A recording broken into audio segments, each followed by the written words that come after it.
ಬೆಂಗಳೂರು ಸೇರಿದಂತೆ ರಾಜ್ಯದ 17 ಜಿಲ್ಲೆಗಳಲ್ಲಿ ನಾಳೆವರೆಗೆ ಗುಡುಗು ಸಹಿತ ಮಳೆ ಸಾಧ್ಯತೆ. ರಾಜ್ಯದ ಜನತೆಗೆ ಹವಾಮಾನ ಇಲಾಖೆಯಿಂದ ಮಳೆಯ ಮುನ್ಸೂಚನೆ ನೀಡಲಾಗಿದೆ. ಈ ವಾರವಿಡೀ ಕರ್ನಾಟಕದ ಹಲವು ಜಿಲ್ಲೆಗಳಲ್ಲಿ ಗುಡುಗು ಸಹಿತ ಸಾಧಾರಣ ಮಳೆಯಾಗುವ ಸಾಧ್ಯತೆ ಇದೆ ಎಂದು ಹವಾಮಾನ ಇಲಾಖೆ ತಿಳಿಸಿದೆ.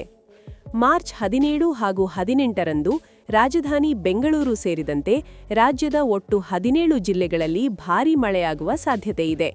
ಕಳೆದ 24 ಗಂಟೆಗಳ ಅವಧಿಯಲ್ಲಿ ರಾಜ್ಯದ ಕೆಲವೆಡೆ ಮಳೆಯಾಗಿದೆ. ಬೀದರ್ ಜಿಲ್ಲೆಯಲ್ಲಿ ಗರಿಷ್ಠ 4 ಸೆಂಟಿಮೀಟರ್ ಮಳೆ ದಾಖಲಾಗಿದೆ. ಅದರ ಹೊರತಾಗಿ ಬಾಗಲಕೋಟೆ ಜಿಲ್ಲೆಯ ಇಳಕಲ್ ಹಾಗೂ ಚಿಕ್ಕಮಗಳೂರಿನ ಕಳಸದಲ್ಲಿ ತಲಾ 2 ಸೆಂಟಿಮೀಟರ್ ಮಳೆಯಾಗಿದೆ. ಕೊಡಗು ಜಿಲ್ಲೆಯ ಭಾಗಮಂಡಲ ಹಾಗೂ ಉತ್ತರ ಕನ್ನಡದ ಮುಂಡಗೋಡಿನಲ್ಲಿ ತಲಾ 1 ಸೆಂಟಿಮೀಟರ್ ಮಳೆ ದಾಖಲಾಗಿದೆ.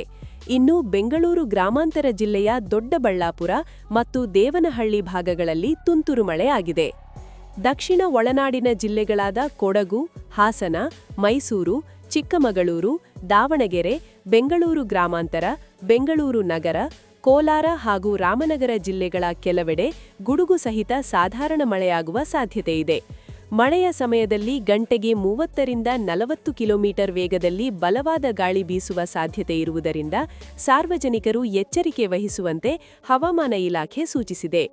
ಇದೇ ವೇಳೆ ಉತ್ತರ ಒಳನಾಡಿನ ಬೆಳಗಾವಿ, ಧಾರವಾಡ, ಹಾವೇರಿ, ಗದಗ, ವಿಜಯಪುರ ಹಾಗೂ ಬಾಗಲಕೋಟೆ ಜಿಲ್ಲೆಗಳಲ್ಲಿ ಸಹ ಗುಡುಗು ಸಹಿತ ಮಳೆಯಾಗುವ ಸಾಧ್ಯತೆಯಿದೆ.